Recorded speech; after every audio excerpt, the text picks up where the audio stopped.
آپ صلی اللہ علیہ وآلہ وسلم نے فرمایا ایک ایسا گناہ ہے جس سے 80 سال کی نیکیاں ضائع ہو جاتی ہیں اور اس کے لیے دوزخ میں ایک کنواں تیار کیا جاتا ہے۔ سامعین کرام، زمین کب روتی ہے؟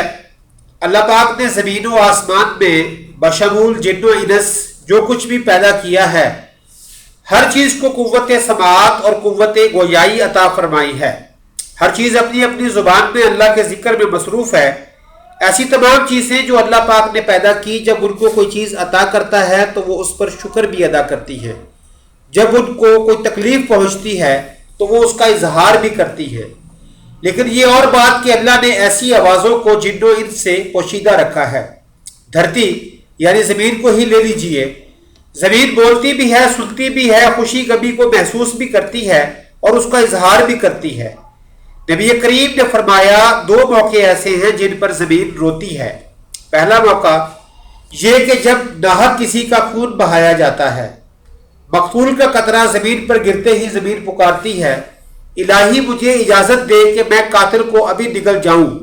آواز آتی ہے ذرا صبر کر، یہ تیرے اندر ہی آئے گا۔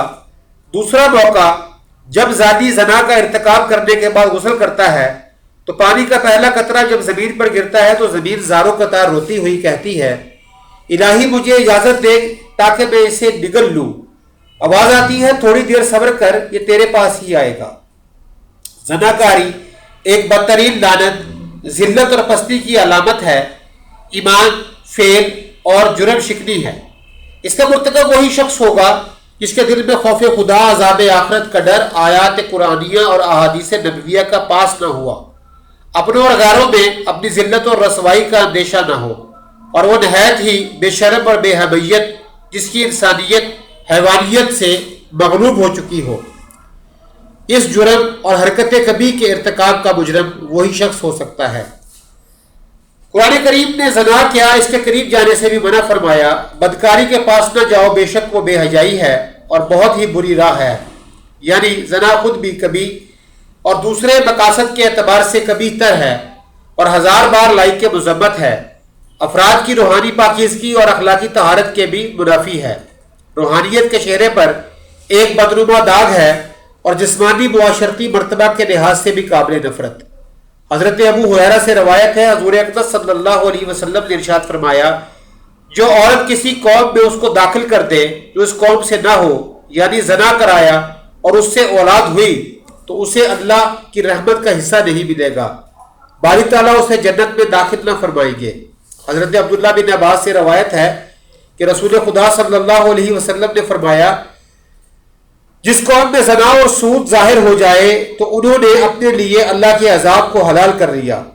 حضرت عمر بن عاص فرماتے ہیں کہ نبی کریم صلی اللہ علیہ وسلم نے ارشاد فرمایا، جس قوم میں زنا ظاہر ہوگا وہ قحط میں گرفتار ہوگی، اور جس قوم میں رشوت کا ظہور ہوگا وہ روم میں گرفتار ہوگی۔ حضرت بریدہ رضی اللہ تعالیٰ عنہ سے روایت ہے کہ رسول اللہ نے فرمایا، ساتوں آسمان اور ساتوں زمینیں بوڑھے زانی پر لعنت کرتی ہیں، زانیوں کی بدبو جہنم والوں کو ایذا دے گی۔ نبی کریم نے فرمایا کہ زنا سے 6 باتیں ظہور پذیر ہوتی ہیں، 3 دنیا میں، 3 آخرت میں۔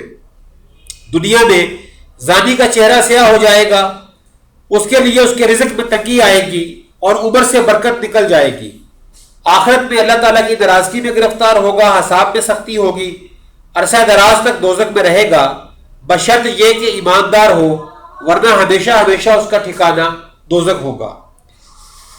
نبی محتشم صلی اللہ علیہ وسلم نے فرمایا، جو کوئی آزاد یا غلام عورت سے زنا کرتا ہے اس کی قبر میں 20 لاکھ سوراخ کر دیے جاتے ہیں جن سے سانپ اور بچھو اور آگ کے شعلے اس پر حملہ آور ہوتے ہیں، اور وہ اسی طرح عذاب قبر میں مبتلا رہتا ہے۔ حدیث پاک کا مفہوم ہے کہ 3 قسم کے آدمیوں پر اللہ تعالیٰ نظر رحمت نہیں فرمائیں گے۔ نمبر 1 بوڑھا زانی، نمبر 2 جھوٹی تقریریں کرنے والا، نمبر 3 تکبر کرنے والا فقیر۔ آپ صلی اللہ علیہ وسلم نے فرمایا، زنا سے 80 سال کی نیکیاں برباد ہو جاتی ہیں، اور دوزخ میں ایک کنواں زانیوں کے لیے تیار کیا ہے جس میں انہیں عذاب دیا جاتا رہے گا، اس کا نام حاویہ ہے۔ اسے اگر ایک ذرہ نکال کر دوزخ کے دوسرے حصوں میں ڈالا جائے تو وہ اس سے جل جائیں۔ سامعین محترم، دوسرا، کسی انسان کا قتل کرنا کتنا بڑا گناہ ہے، احادیث سے سن لیجئے۔ حضرت ابو سعید خدری اور حضرت ابو ہریرہ رضی اللہ تعالیٰ عنہ سے روایت ہے کہ حضور اکرم صلی اللہ علیہ وسلم نے مومن کے قاتل کی سزا جہنم بیان کرتے ہوئے ارشاد فرمایا، اگر تمام آسمانوں اور زمین والے کسی ایک مومن کے قتل میں شریک ہو جائیں تب بھی اللہ تعالیٰ ان سب کو جہنم میں جھونک دے گا۔ قتل و غارت گری، خون ریزی، فتنہ و فساد اور ناحق خون بہانا اتنا بڑا جرم ہے کہ قیامت کے دن اللہ تعالیٰ ایسے مجرموں کو سب سے پہلے بے نقاب کر کے کافر کردار تک پہنچائیں گے۔ حضرت عبداللہ بن مسعود رضی اللہ تعالیٰ عنہ بیان کرتے ہیں کہ حضور اکرم صلی اللہ علیہ وسلم نے خون ریزی کی شدت بیان کرتے ہوئے ارشاد فرمایا، قیامت کے دن سب سے پہلے خون ریزی کا فیصلہ سنایا جائے گا۔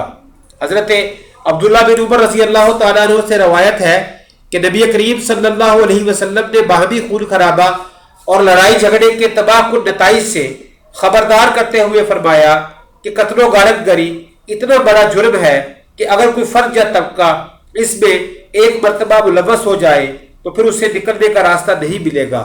حضرت انس رضی اللہ تعالیٰ عنہ سے روایت ہے کہ آپ صلی اللہ علیہ وسلم نے ارشاد فرمایا، بڑے کبیرہ گناہوں میں سے ایک کسی جان کو ناحق قتل کرنا ہے۔ کسی مسلمان کو ناحق قتل کرنے والا قیامت کے دن بڑے خسارے کا شکار ہوگا۔ حضرت ابوبکر رضی اللہ تعالیٰ عنہ سے روایت ہے کہ نبی کریم صلی اللہ علیہ وسلم نے ارشاد فرمایا، اگر زمین و آسمان والے کسی مسلمان کے قتل پر جمع ہو جائیں تو اللہ تعالیٰ سب کو اودے منہ جہنم میں ڈال دے۔ اللہ پاک ہمیں نیک اعمال کرنے کی توفیق عطا فرمائے اور ہمارا خاتمہ ایمان پر فرمائے، آمین ثم آمین۔